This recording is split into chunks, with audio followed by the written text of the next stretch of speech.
Good evening, good people of tonight.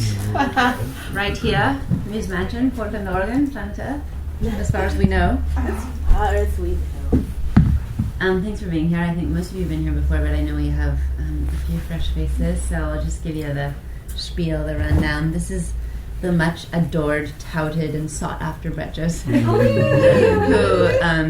comes here every month to share his astrological wisdom. His talks are really special and amazing, and he's also given personal readings to most of the people in this house now, and I have to say I've noticed an intense genetic cellular upgrade in all of them shortly following his readings. So that's just my little hell yes to availing that yourselves of that amazing service. We're super happy to have Brett back, as always. This is the Shogun house originally. Before we named it Muse Mansion, we like to honor the Shogun family who built it and established the tradition of really fostering community in this space, on this land. And we just really ask that you invite your highest self, your muses, your guides to all do their dance here with ours. We hold this as a beacon of heart and spirit and embodiment. And creation. And joy and pleasure! And, whatever other good things you decide to create here. So that is, you've officially been sealed. Enjoy your night. We'll take a short intermission, after which we will return for more wonders. Thank you, Heather. Yes, I do. Thank you, muses. And thanks all for being here. This is What the Hell is a SeaGoat? This is the chart for now. Actually, this is last night. And I chose this because last night at 9:18 p.m. was the exact third quarter moon. That means the moon has now reached 90 degrees from its next new moon, next sun conjunction. And now we see that the moon is then conjunct the North Node, and Venus conjunct Pluto, opposite Jupiter, square Uranus. What the hell? What the hell is astrology? So we could do that all night, but we will not. I do want to just take the opportunity to say that some of this can get a little nerdy, and all of it can get a lot wordy, because I like to represent the Gemini mysteries, and that's how we roll. So if something feels over your head or feels uncomfortable, if you feel yourself leaving your body, just go with it. Trust yourself. Or grab a neighbor.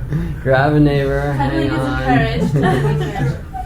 And know that at some level this will be sinking in, so don't sweat it. So all of this craziness, we'll take it slowly. There is one major aspect, though, that we're going to look deeply into, which is the Pluto-Uranus square. Which means these two significant outer planet players are doing a square dance with each other right now. It's rare when they align. It's maybe the major astrological aspect of our day. Now, last month we spoke about the most significant thing that's happening now, the idea of galactic alignment, which is a once in 26,000 year phenomenon that currently has our winter solstice sunrise aligned to galactic center, aligned to Hunab-Ku, the great mother, our black sun at the center of the galaxy.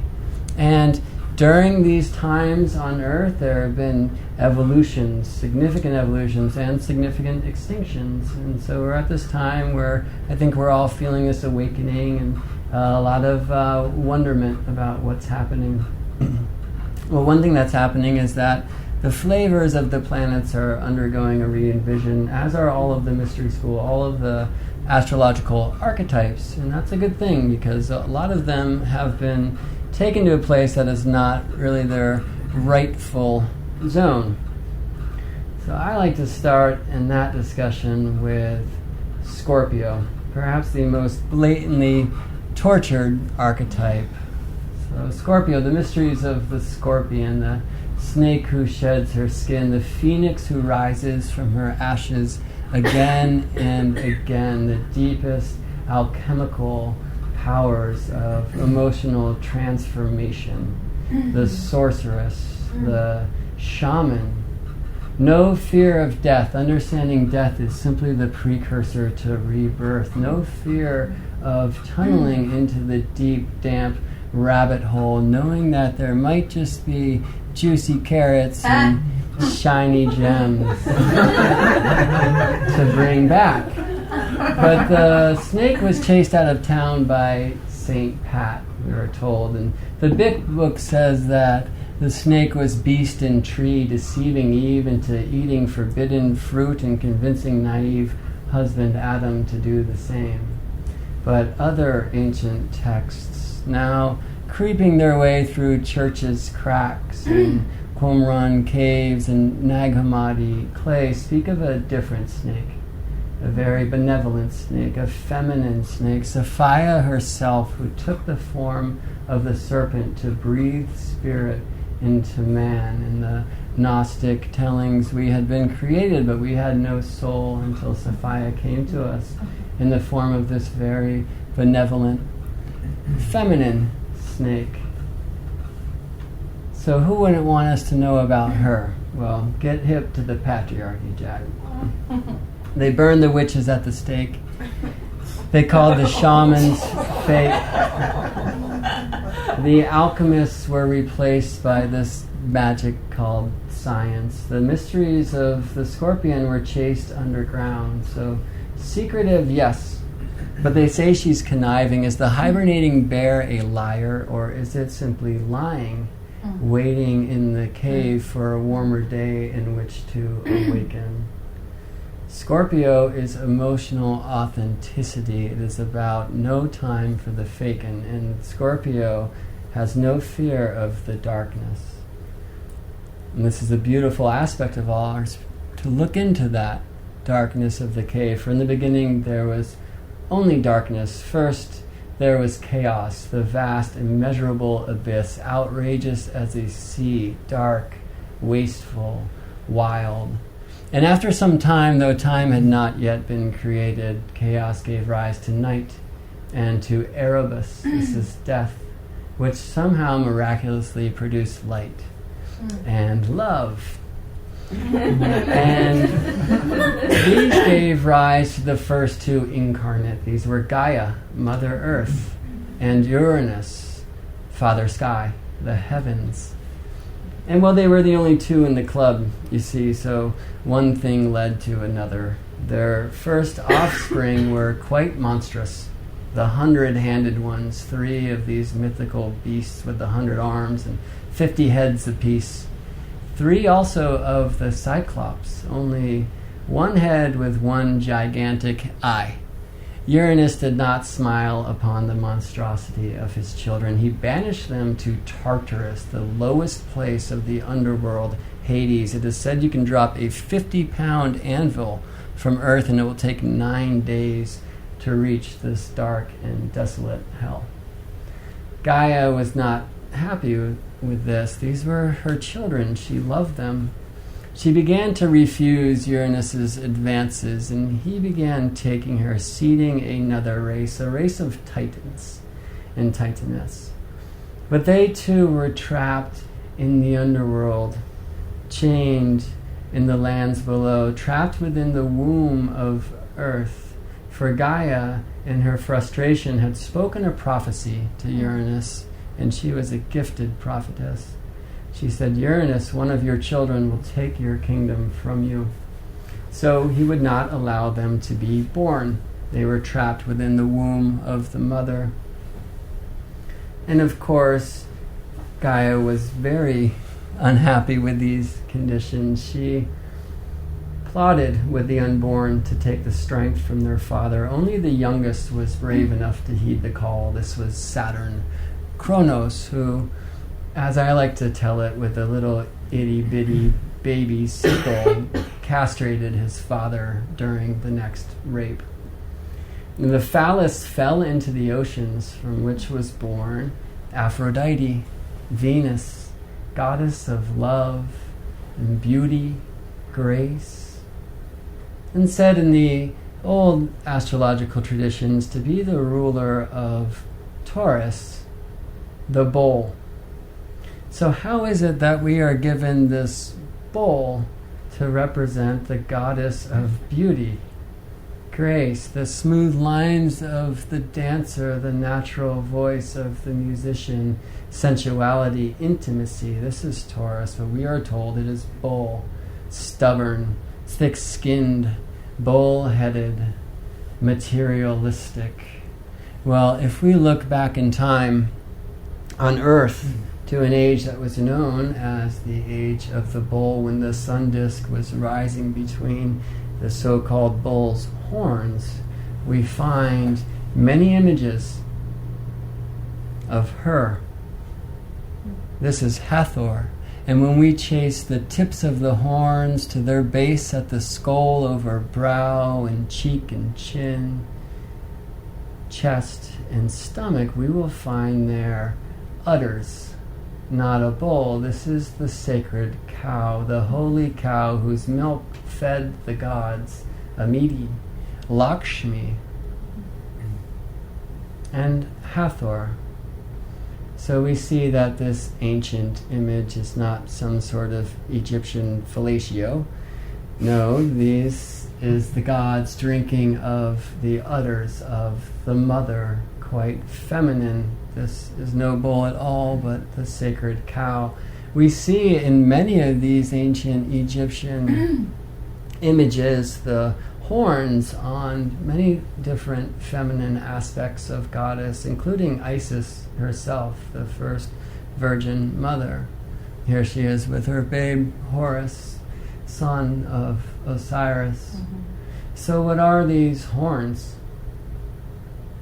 Cows don't have horns like that, right? Well, some have put forth the idea that they are representations of the female reproductive system. On a really bad day. On a bad day. And why is it a bad day? Why is our womb so angry? Perhaps because Hathor is sad to have known that her image as holy cow has had her udders removed to be replaced by a couple of these. We are given bull and stubborn and thick-skinned and finance. No, Lakshmi was the goddess of abundance, and abundance comes in many, many forms. We are told to focus on the finances, and when we do, we limit ourselves from appreciating abundance in its many divine forms. What about friendship and clarity and guidance, support, unconditional love of all that is? And what happens when we limit our abundant focus to the plunge into the depths of the gold? Are we not controlled? And who would want that? Well, get hip to the patriarchy. There's a model I like to use of the 4 elements of the astrological system, a model that is born from the wisdom of the great spiritual leader Gurdjieff, who described the human as a 3-brained being. We have our mental brain, our mind brain. This is the air, the logic, the reasoning. Our emotional center, the heart brain, our body brain. And these 3 brains of the 3-brained being are not often aligned. So think about driving your car. So your body does all of the driving, stops at the lights, maybe sends naughty text messages as you move along your way. The mind is focused on the many tasks of the day. I gotta get this at Whole Foods and this at New Seasons and this thing at Trader Joe's because it's actually decent and it's a lot cheaper. The taskmaster. While the heart is busy thinking about that beautiful night you had with your love the night before. So they're often moving in different directions, but when we can practice, still ourselves through meditation, many other techniques to align these brains, then we access the highest brain, the brain of the higher mind, the fire, and we become what the great philosopher Alan Watts calls holy, with a W. So this image of the 4 brains, astrologically speaking, these elements we see as such. The earth is the feminine left brain, the body and the senses. The water is the feminine right brain, the heart, the emotions, The air, the masculine left brain, logic and reason. And the fire, the masculine right brain, spirit, intuition.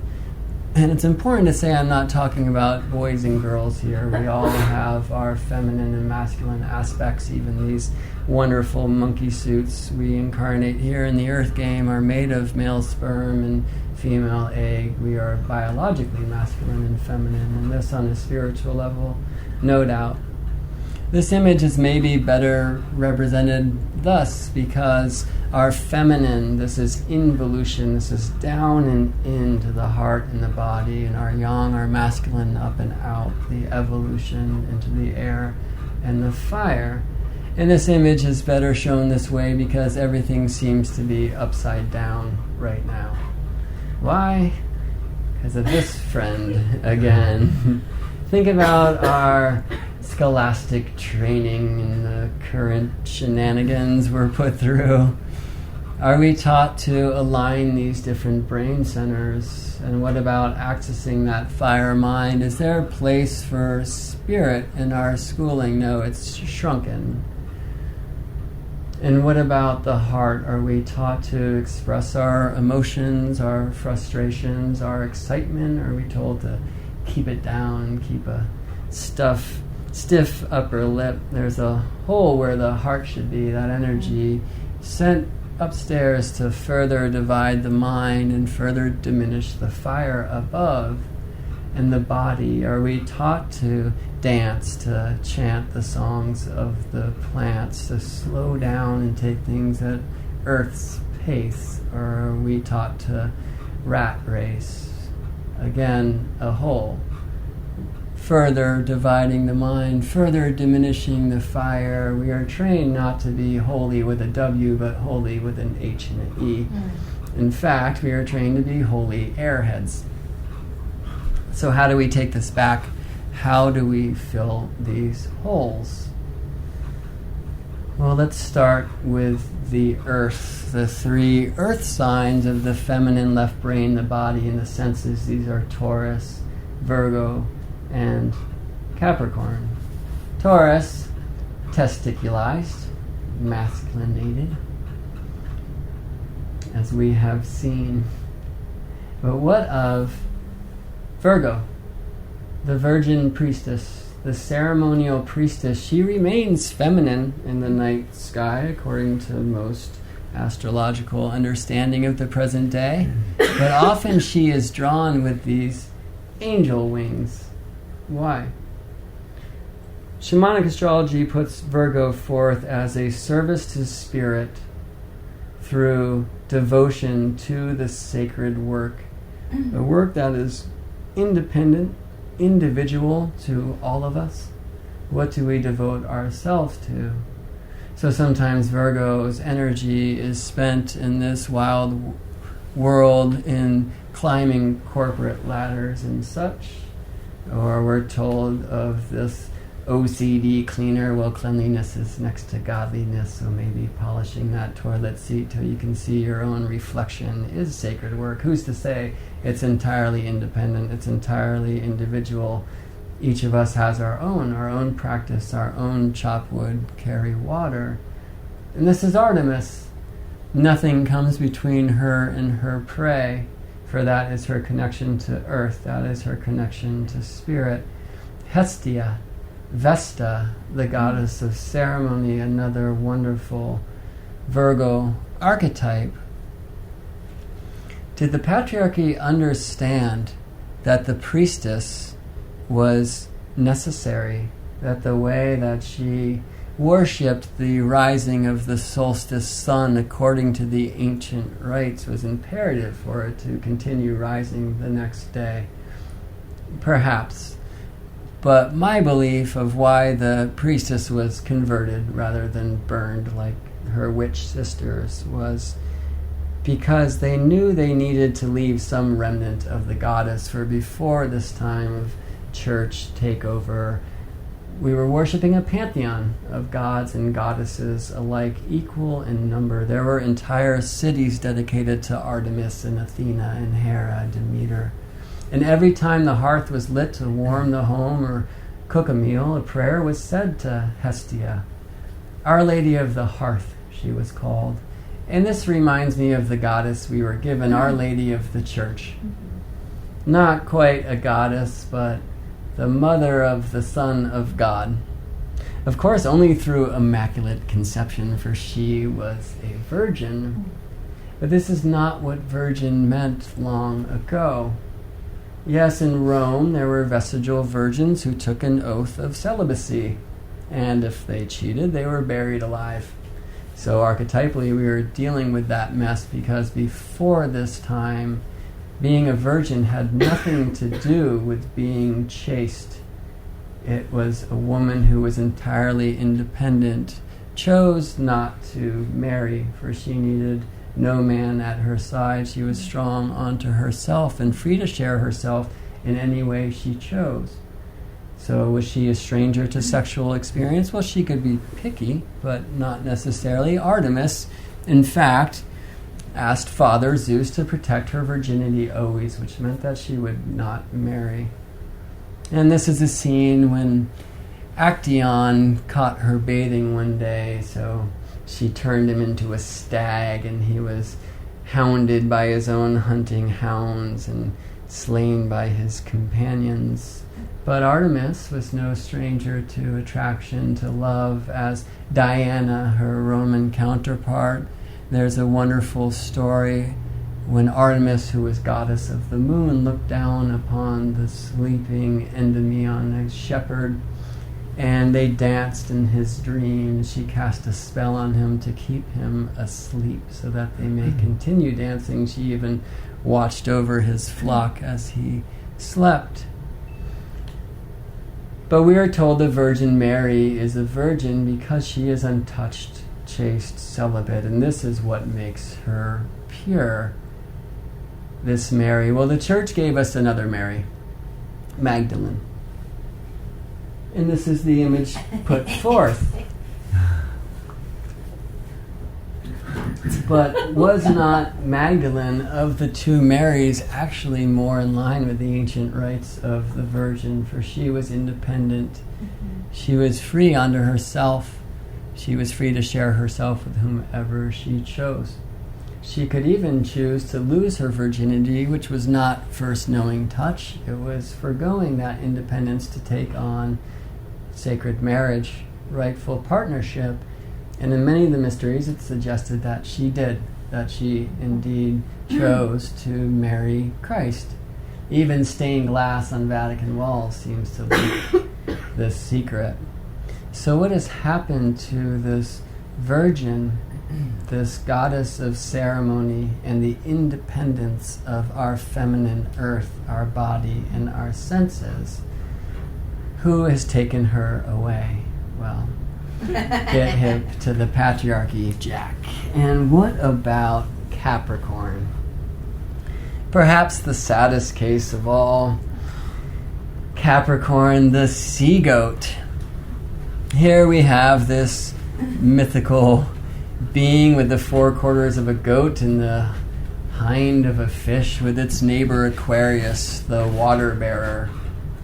Well, water-bearing men are things that I have experienced in my own life on this earth, and I have known fish and rams and sacred cows and twins and crabs and lions and virgins, though not those with angel wings. I guess maybe we see now where those were first introduced. Scorpions and scales, archers. Centaurs might be a stretch, but I can dig it. I've read my Narnia, and this being makes sense. Can hustle around with the body of a horse and fire those arrows with the arms of a man. Once Sagittarius was simply archer, later drawn as this centaur. But the SeaGoat. The SeaGoat. And the question we are here to ask tonight is, what the hell is a SeaGoat?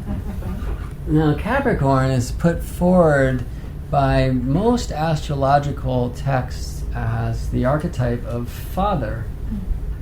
Well, how could this feminine earth archetype be the masculine father. We're told by many that Capricorn is the workforce, that it is discipline. Suffer the pain of discipline or suffer the pain of regret. No, thank you. That it is financial discipline. I've watered my eyes staring at the slide for many an hour, and I have no idea what it means, but that might just be me. This idea of the stock and the structure, it is the rule maker, it is the lawgiver, and it is represented by the SeaGoat. The SeaGoat. The SeaGoat. What the hell is a SeaGoat? And this is my favorite depiction. I mean, look at this sad creature. Can't swim with a goat front. Can't climb with a fishtail. Hopefully it can fly, or it's just permanently beached here where sea meets land, staring at the snow-covered peaks ahead, wishing it could climb in this fishy alpine sweater, kicking its tail around, trying to fit in with the friends in the foamy seas, wishing someone would bring it another banana to eat and another beer to help with the misery of its static existence. And above the tail we see the ringed planet Saturn, for we are told in the old systems that Saturn is the ruler of Capricorn. And here's a kind of common understanding of Saturn, an image I lifted from the internet, as I am known to do. Saturn, the lord of karma, the master of time, discipline, protection, boundaries, wisdom, productivity, timing, tradition, organization, career, and responsibility. Much of this very patriarchal, this image of Saturn as master of time. Well, if we get back into the myth, after castrating his father, Saturn did indeed take the kingdom from Father Uranus. And for a time it is said he ruled over a golden age on Earth. He was a god of agriculture. Here we see him with the sickle, perhaps that very sickle he used to castrate his father. And this is his wife, Rhea, his sister, delivering to him a newborn baby. Why? Well, Saturn must have gotten a little cocky in his rulership, for his mother Gaia spoke to him a prophecy very similar to the one that she spoke to his father. One day, Saturn, a child of yours, will take your kingdom. So now he one-upped his father's strategy. He allowed his sister, his wife Rhea, to deliver their children, but as soon as she did, he demanded she deliver them to him, and he swallowed them. He ate his babies, trapping them in his stomach where he could keep close watch over the potential usurpers. 5 babies were born. 5 babies were eaten. These were Hestia, Hera, Hades, Demeter, and Poseidon. But then a 6th was born, a very special young lad by the name of Zeus. Jupiter. Rhea delivered this boy in private at the top of a mountain. She could not bear the thought of handing him over to his ever-hungry father to be swallowed. So she played a trick on Saturn. She got him drunk. Apparently this was not too difficult to do. She swaddled a stone in baby's clothing, and she gave this to the father, and he swallowed it, believing, at least for a time, that it was his newborn son.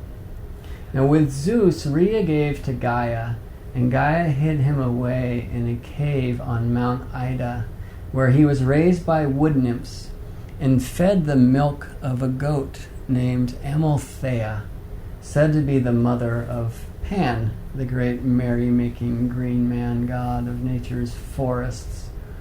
Zeus grew up under this protection. He married a titaness named Mimas, who taught him to make a poison of salt and mustard, which his mother Rhea slipped into Saturn's wine, and it caused him to vomit up Zeus's 5 siblings.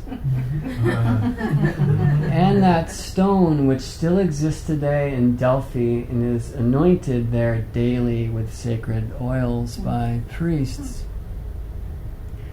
These brothers and sisters, now having been coughed up, they joined forces with Zeus, and a 10-year war ensued between these gods and goddesses who would become the Olympians and Saturn and his Titans. The Titan forces were led by Atlas. It would seem Saturn had grown a little long in the ring to rule his own forces at this point. And Atlas had a couple brothers, Prometheus and Epimetheus. Prometheus said to have been the wisest of the Titans, and with his gift of foresight, he knew that the Olympians would win this war. So he crossed sides. He brought his brother Epimetheus with him. And when he joined the Olympian forces, the tides of this war shifted rapidly, for Prometheus convinced Zeus to free his uncles, the 100-handed ones, and the Cyclops from Tartarus.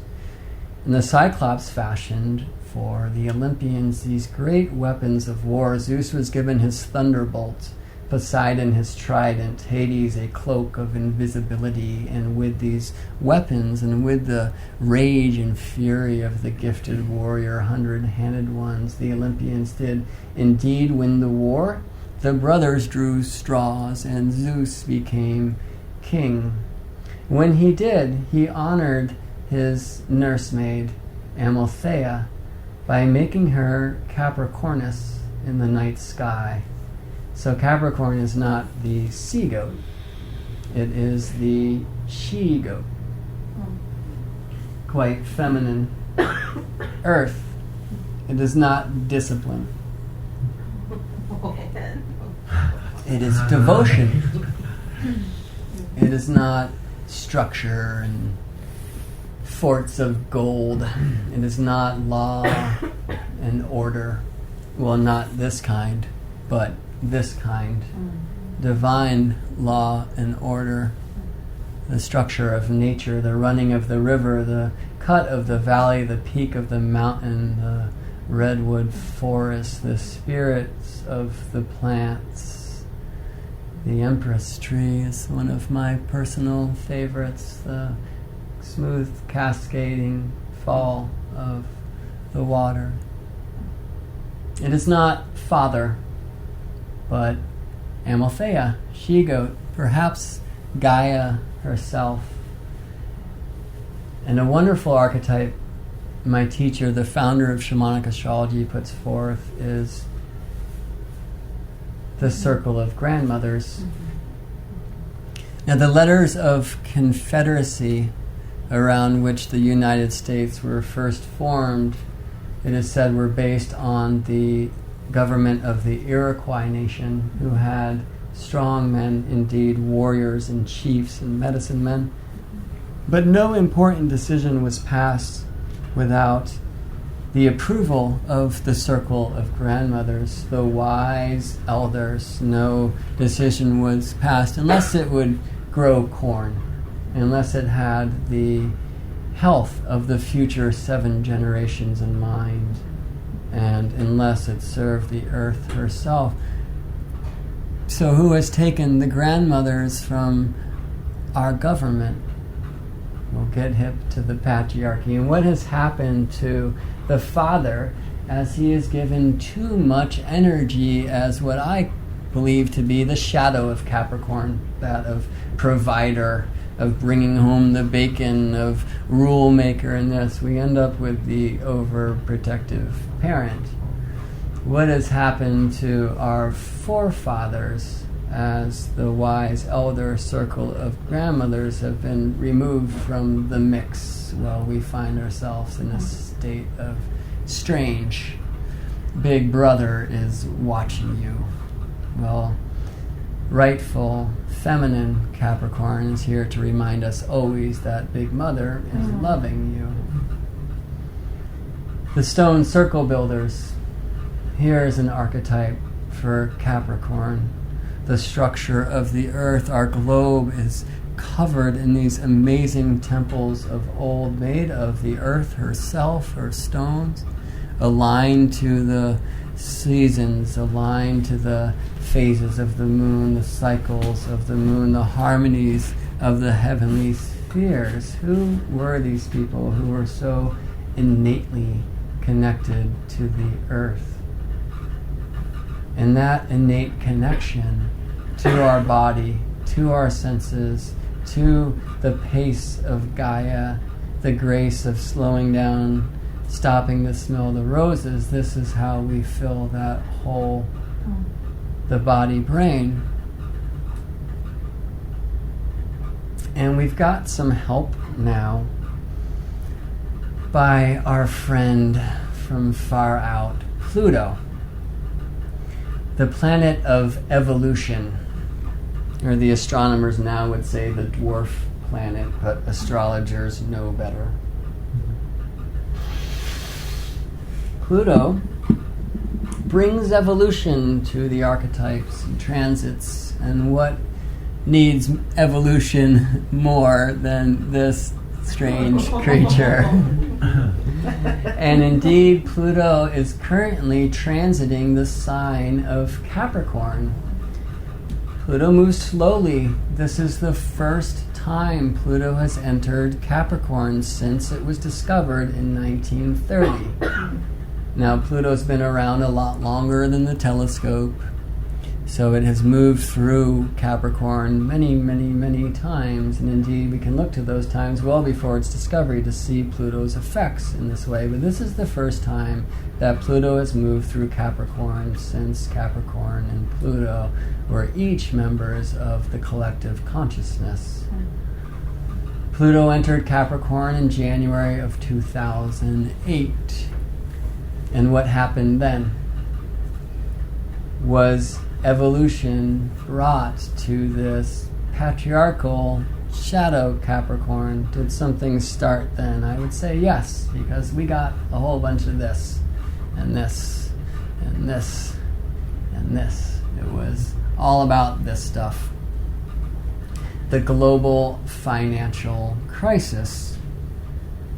Is that part of patriarchal shadow Capricorn, this debt-based finance system, not based on any divine law and order, any natural structure, printing money whenever the Fed feels like it? And so we get our first flavor of what Pluto is here to do as it moves through Capricorn. Now, it will take its time. Pluto is a slow roller, a far out distant planet. So this transit will last from 2008 till 2024. But this evolution is accelerated at this time by the square dance between Pluto, the planet of evolution, and Uranus, the planet of revolution, the lightning bolt.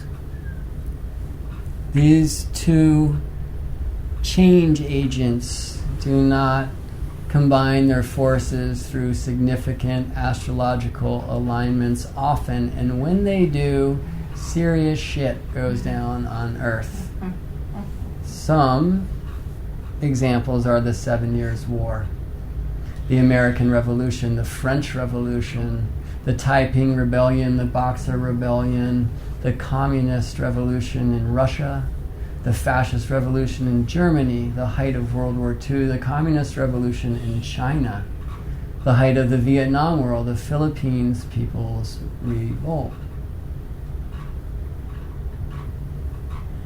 The first exact square alignment between these two planets was June 23rd, 2012. There will be 7 exact alignments during the years 2012 till 2015. The last one, the middle, the 4th of the 7, occurred last Halloween on Samhain, and the next will be April 21st of this year. So do we have this revolutionary, evolutionary energy present now? Is it displaying in the ways that it has in the past? war on the streets? Yes. We know of Syria, Turkey, Egypt, Brazil. There has even been activity in Canada and Mexico, in Congo, which I encourage you to look into, but do so with a full heart, because it's pretty difficult to see what's happening there now. Even here at home, we had some of this energy. This Occupy movement, all around the globe, here's images from DC and New York and Boston, San Francisco and Miami, Chicago, Detroit, New Orleans. The Seattle showing was kind of docile. In Los Angeles, this image, the 99% too big to fail. And here in Portland, we shall not be moved. But we were. Here's a young revolutionary change agent enjoying some pepper spray right to her mouth. And in Egypt, the tear gas. And in Brazil, the rubber bullets. And now we see this image again of this beautiful dancer on the back of the bull amidst a cloud of tear gas. This is during one of the demonstrations in New York during Occupy. So is this revolutionary war on the streets how we are meant to regain our body-brain? How we are meant to reconnect to the goddess of beauty and joy and grace, our Taurus earth? Are we meant to go out and build stone circles? It sounds fun to me.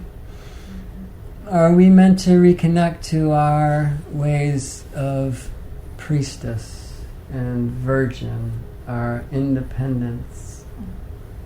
And I think this is very accessible to us now, to reconnect to the seasons, to Gaia, to the harmony of the heavenly spheres, to the phases of the moon. And this is one practice I always encourage people that I speak with to connect to. Our moon is our closest astrological reflector.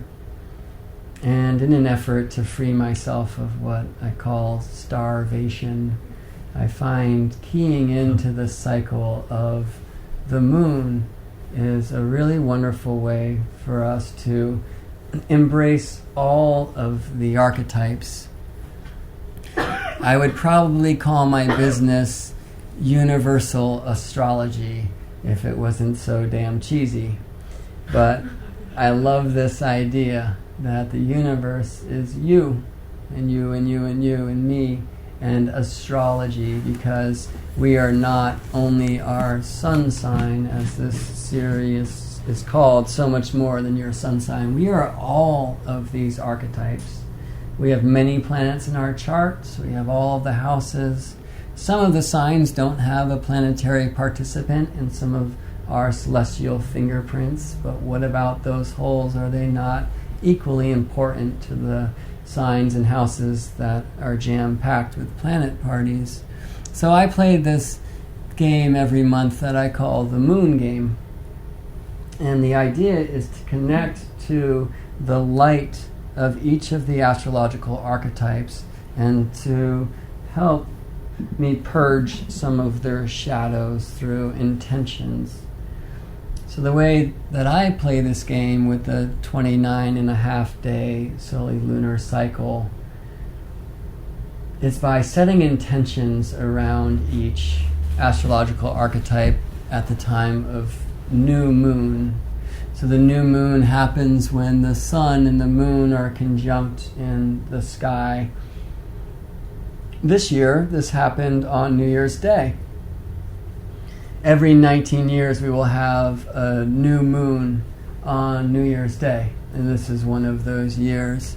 And you can see in this red circle here that there was a dance happening there in Capricorn, not only between moon and sun, but that their new moon conjunction was right there with Pluto, and also with Mercury, the messenger, perhaps voicing this intent of the evolution of Capricorn now. This year came in with a bang. A strong astrological archetype or alignment called a grand cross. A cardinal grand cross, because this was from the cardinal signs of Capricorn, Cancer, Aries, and Uranus. At the top, Sun, Moon, Pluto, Mercury, and Capricorn. In the east, on the left, Uranus in Aries. At the bottom, Jupiter in Cancer. And in the west, Mars in Libra.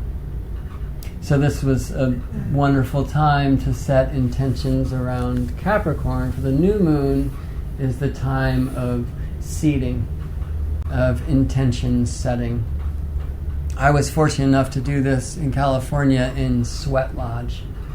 And we sweat through the proverbial dropping of the New Year's ball and got to hear the neighbors firing guns and doing wheelies in their four-wheelers next door. But it was really wonderful to connect to Earth, the grandmother in Sweat Lodge for me at that time, and to set intentions around Capricorn. So seeding intentions of the wise elder. How am I an elder? How do I not honor that in myself? How have my conditioned defense mechanisms kept me from hearing the wise advice of the many elders who come into my life? And releasing this patriarchal, providing energy of Cancer, wanting to take on other tasks, others' tasks for them and providing for them. I'm called to do this as a healer often, and I've really learned over the last couple of years that there has to be some balance there. And even learning that sometimes I do for others to avoid my own inner work that's meant to be done. So the point of this thing is the moon game. In this moon game, the new moon is the time for seeding intentions. The first quarter moon, when the moon is moved into 90-degree alignment with the sun, this is the time when those seeds of intentions are now breaking through the shell, sprouting, and it is a time for the intentions to undergo tension. This came from the archetype of Aries, the warrior, this week of January 7th. So conflict and resolution is the nature of that week when the seeds sprout. And often, as I often say, it seems that the tension that comes in has nothing to do with the intentions I set. And while the first is the time of consciousness, this week is the time of perception. The intentions are illuminated by the light of the full moon, when the moon has now reached opposition, 180-degree alignment to the sun directly across the chart. And so the full moon for the Capricorn sun is in the sign of Cancer, the nurturing mother. And in this moon game, this is the time of illumination, the time of flowering, and the time of mindfulness. And almost every time I play this game and set these intentions, life does not necessarily get easier. But this is the time when I start understanding and start being reminded of why I play. And this illumination brings some understanding that those tensions that came in the week before had everything to do with the intentions I set. But my perceptions, my belief systems, my inner definitions kept me from seeing it. And so this is the time of mindfulness. And it starts bringing the understanding that we can shift our perceptions to allow information from our elders to come in this cycle. And then the last quarter moon this week now, which was initiated last week when the moon reached 90 degrees to the sun. This is the time of integration, the fruiting, and wisdom. So now that illumination, that understanding, that mindfulness, that alchemy of shifting our perceptions brings wisdom, and we can keep this and embody it and prepare ourselves for the next cycle. So every month I put the moon game up on my website which is more than astrology.com, and I usually write a paragraph or two about how I anticipate it going down, which mentions the different flavors of the archetypes of these 4 quarters of the lunisolar cycle. And this month we get 2 of them because it's a blue moon. We had the Capricorn new moon on New Year's Day, and on January 30th we will have the Aquarius new moon. So that will be time to set intentions around Aquarius. And the Aquarius moon might look something like this. The moon base, the cosmonaut, the revolutionary thinker, the mad scientist, eccentric bringer of new paradigms, releasing ourselves from the confines of conscious limitations and stretching into the heavenly information of the astral beyond. And I'm really looking forward to continuing this information into the Aquarius month. That will be February 7th here at Muse, when we'll really talk about the dawning of the age of the Aquarius and what I see Uranus's role is in this whole Pluto-Uranus square dance. But tonight we'll really look into Pluto and into Saturn. I feel like one of my tasks is to keep the stories alive in a way that both honors where we've come from and elucidates how they apply to us. And so Persephone for me is more than just a story. She's a friend. Mm-hmm. So it gives me great honor and pleasure to be able to share a little bit of her from my perspective. And Sarah Leah appeared in my life a few months ago and has made my poems more magical than I could have imagined. Thank you. And together we are the Passion Project.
What if I told you I was Persephone? Would you believe me? Believe that within me, beneath this hard-won calm and gentle touch, lies a hydra, a dragon, a merciless whore. What if I told you I will crawl on my belly through mud and bugs, wring my hands and writhe in misery, and somehow you will want to be near me more than before?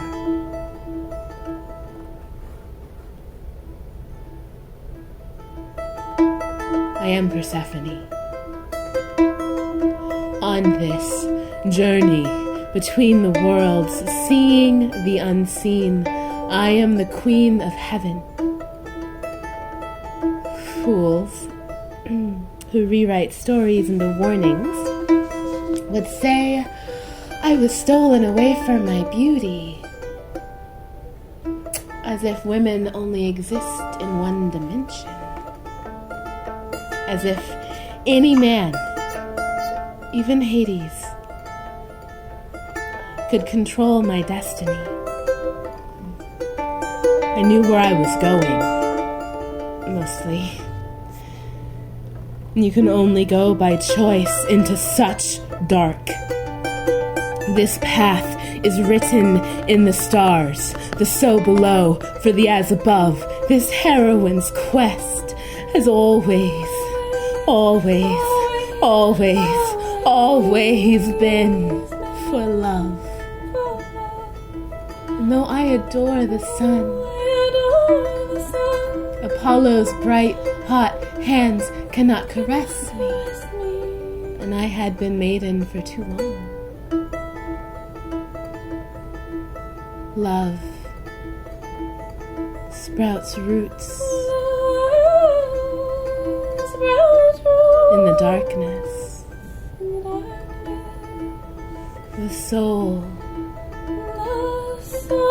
grows wings in the night. And only winter can give birth to spring.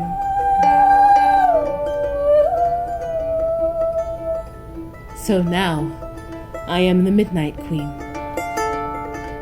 Now child, now mother, now wise old witch.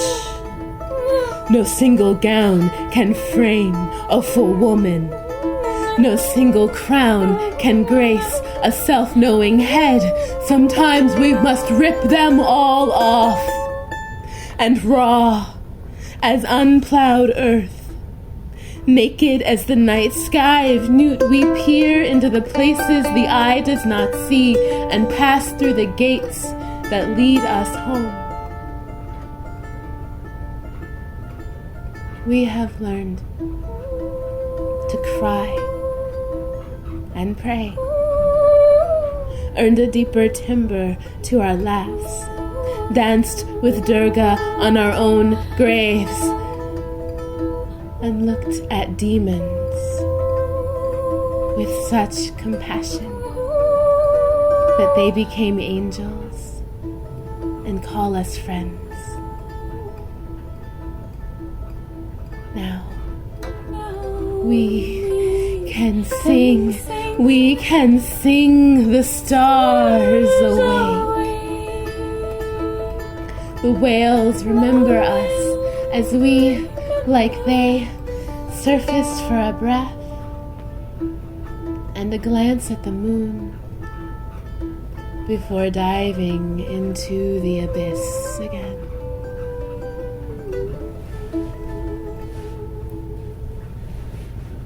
I am Persephone. I am Ishtar. We are Isis. I know the measure of this heart, for I have ripped it out of my chest, planted it in the earth, and watched it bear pomegranates to nourish the next generation of maidens on this unlit path to remembering.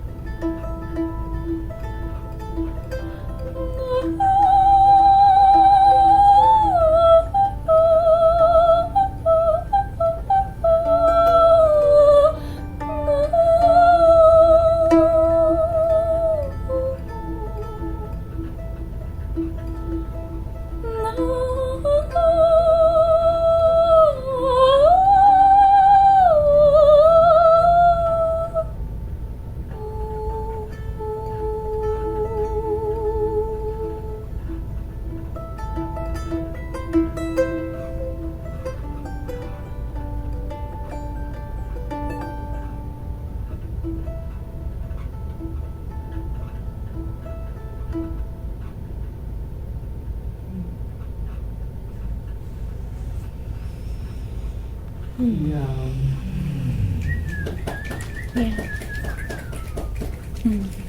Thank you, Mama.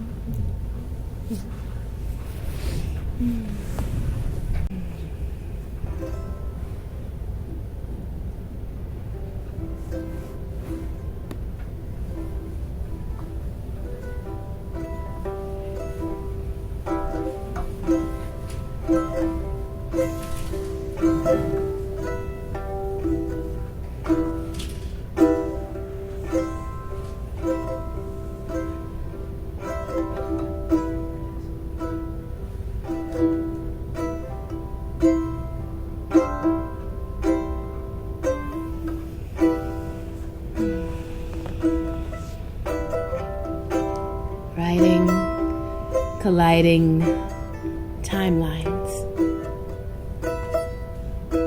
where past, present, future, you and I all merge like so much melting snow, like so many forgotten words.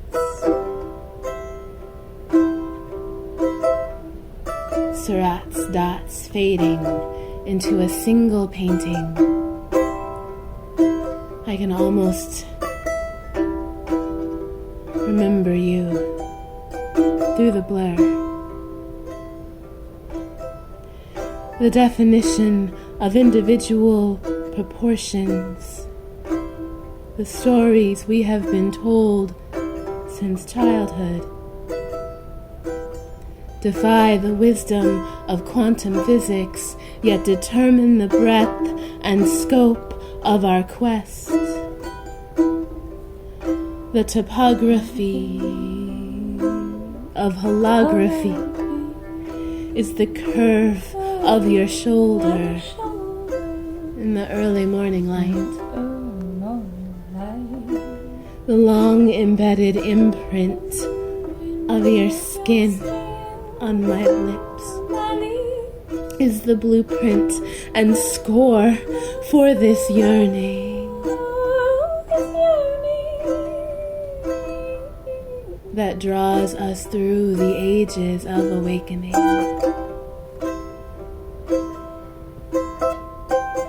Wait. Remind me.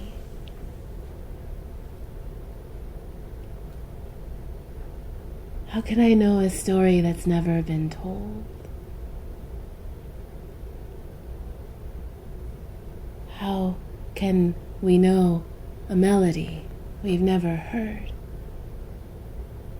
How can all life exist in a single word? How did we reach this precipice, this choice point from which our destinies will emerge? Why is this the last refuge of all that is terrible and beautiful inside us? It seems I am again Pandora.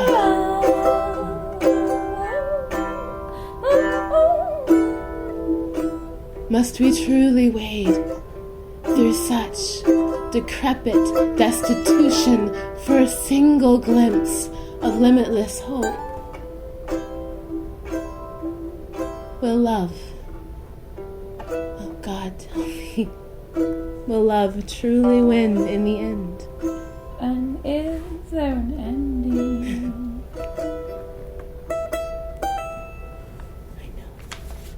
I know. I know. I know. I know. I know.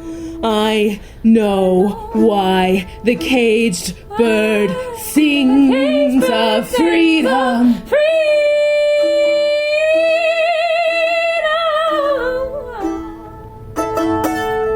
She chooses creation over despair and paints her future with her deepest power. We can never know if we sublimate our yearning, if we stop listening for that one song blended harmoniously from so many signatures and keys, like the one encoded in my heart, beyond the fear, just above the black hole. The Einstein-Rosenberg rainbow bridge we can only reach by giving up everything. Everything. Less precious than hope.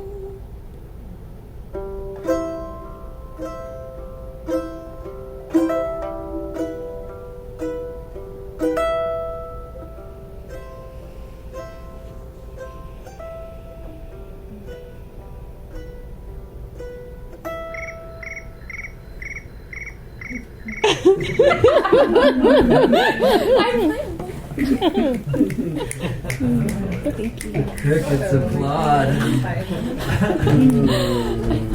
It's silent. The crickets wanted to just, give their 2 cents.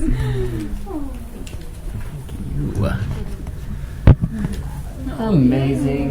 What the hell is a SeaGoat? What the hell